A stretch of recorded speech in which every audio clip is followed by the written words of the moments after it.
The morning started like any other Tuesday. I stepped out of my garage, coffee in hand, ready to head to work.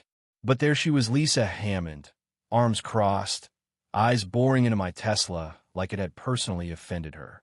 "That's my car," she spat, her voice sharp enough to cut glass. "You stole it." I froze, keys dangling, wondering how my quiet life in Maple Grove had spiraled into this madness. Before I could even open my mouth, she whipped out her phone, declaring she was calling the cops and the Homeowners Association. Her face was red with fury, and I could already see curtains twitching as neighbors peeked out at the drama unfolding. I tried to stay calm. "Lisa, this is my car. I bought it 3 months ago. I got all the papers." But she wasn't listening. She was too busy dialing 911, her voice loud enough to wake the whole street. "Yes, I need to report a stolen vehicle. A Tesla Model 3, right here in my neighborhood. The thief's standing in front of me, trying to drive off." Her performance was Oscar-worthy, equal parts terrifying and absurd. I'd heard whispers about Lisa Maple Grove's self-appointed queen, but this was next-level insanity. As she ran into the dispatcher, I pulled out my phone and started recording. Something told me I'd need proof of this circus. "Ma'am," I said, keeping my voice steady, "I have the registration in my name." She covered her phone and hissed, "That's what a thief would say." Then, back to her call, "Yes, officer, he's claiming he bought it, but this is my sister's car. It's got the same custom rims." I glanced at my Tesla stock, no modifications, just a plain Model 3. This woman was inventing a whole novel on the spot. I'd only been in Maple Grove for 6 months, drawn by the tidy lawns and promise of a tight-knit community. The HOA seemed like a small price to pay for the perks. I'd spent those months settling in, while VYing at neighbors, and making small talk by the mailboxes. Then came the Tesla, my reward for a big promotion after years of grinding. It was my dream car, a symbol of everything I'd worked for. But it also caught Lisa's eye. She was in her late 50s with a perfect brunette bob and a permanent scowl. As the HOA's secretary, she ruled the neighborhood like a dictator, sniffing out rule breakers with a clipboard and a vendetta. At first, it was just stares when I drove by her house. Then came the friendly VY sits, where she'd ask about my job, my salary, and how someone like me could afford a Tesla in a starter home. Neighbors warned me about her. "Watch out for Lisa," they'd say. "She thinks she runs this place." They told stories of fines for overgrown grass or garbage cans left out a minute too late. I thought I could avoid her by following the rules. I was dead wrong. The Tesla flipped a switch in her. A week after I brought it home, she marched up while I was washing in my driveway. "I need to verify this vehicle's registered with the HOA," she said, her smile dripping with fake sweetness. I was confused. I didn't know cars needed HOA approval. Her smile tightened. "Luxury vehicles do. It's in the bylaws." It wasn't I'd read those bylaws cover to cover, but I didn't want trouble. I offered to pro VY to basic info, but she handed me a form demanding my purchase receipt, income proof, and credit score. "This seems excessive," I said, my patience thinning. Her eyes narrowed. "If you're honest, you've got nothing to hide." The accusation stung. I'd earned every cent of that car. I filled out only the car details and sent it back with a note saying financial info wasn't required. 3 days later, a due law 75 fine appeared on my door for noncompliance. I fought it, showing the board the real bylaws. The fine was dropped, but Lisa wasn't done. She started photographing my car whenever I parked, Leah VYing notes about improper charging or parking violations that didn't exist. Rumors spread. At the community pool, conversation stopped when I walked by. One neighbor, Tom, admitted Lisa was telling everyone my Tesla matched one stolen from her sister in another city. "She says you got it from a shady dealer," he said, looking uneasy. I was Lee VYD, but in VY Ted him to see my paperwork. He declined, but the damage was done.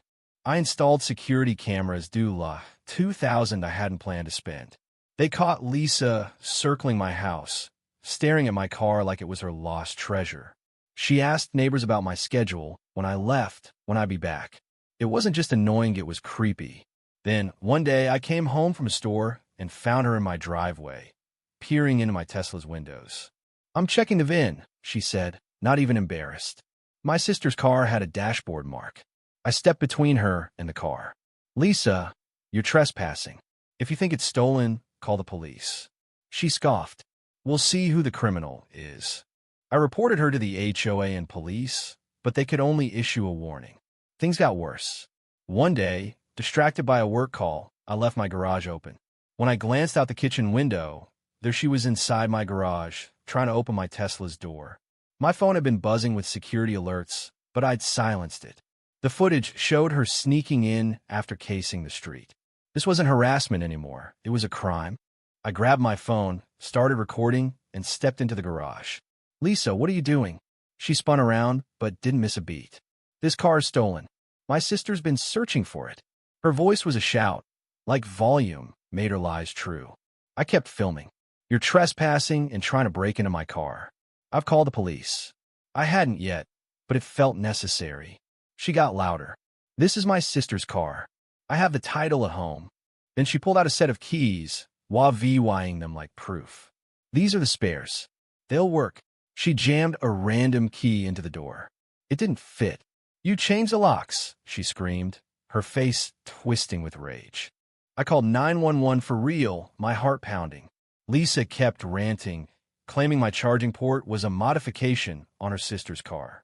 I tried reasoning. Lisa, I've got all the paperwork. Want to see it? She nodded, muttering about forged documents. I showed her the registration, pointing out the VIN. It's been in my name since I bought it. She barely glanced at it. Anyone can fake papers. Then she lunged, clawing at my key fob. Give me my car. I backed away, but she followed me into my kitchen, spitting insults. You thieves move into nice neighborhoods with things you can't afford. Sirens cut through her tirade. Her eyes darted to the window, then back to me. You called them? My brother's a judge. You're done. 2 officers arrived, and I explained everything, showing my VY Deo. Lisa launched into her story.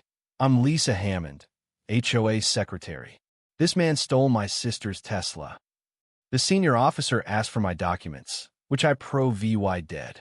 He watched the footage, his expression tightening. They checked the VIN and ran it through their database. The car is registered to you, he told me.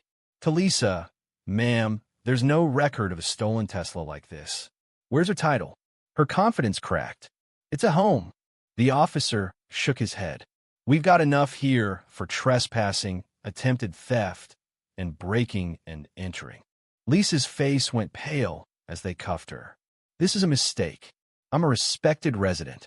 But the neighbors watching from their lawns weren't buying it. As they led her to the cruiser, she glared at me. This isn't over.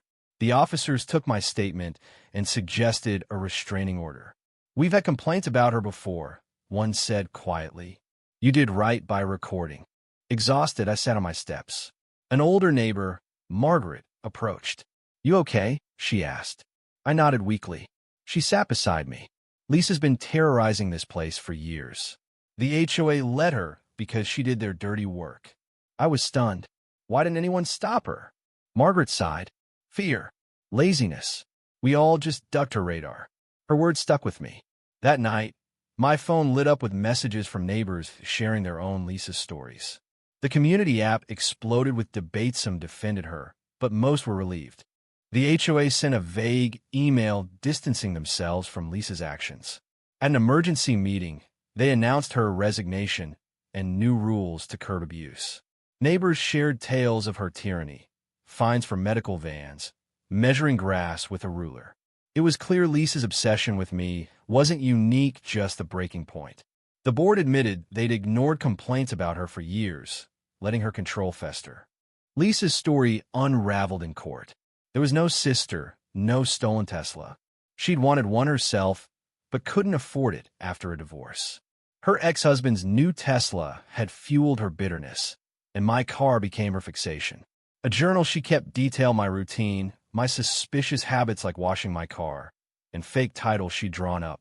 The prosecutor called it methodical obsession. She took a plea: probation, therapy, a restraining order, and restitution for my cameras. The HOA waived my dues and fast-tracked my home upgrades, a weak apology for their inaction. I thought about MOVYing, but stayed.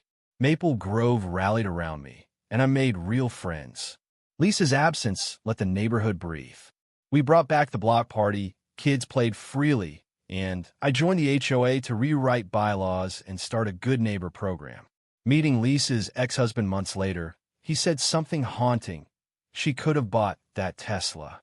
She had the money, but was too busy controlling everyone else to enjoy it. She hated your freedom to want it. Now, I park my Tesla proudly, a symbol of standing my ground. But I'm left wondering, how far would Lisa have gone without those cameras? Could her lies have ruined me if I hadn't fought back? What do you think? Did she deserve jail time, or was her punishment fair? Have you ever faced someone like Lisa, obsessed with control? Drop your thoughts below, hit like if this story gripped you, and subscribe for more real-life drama. Let's talk about it.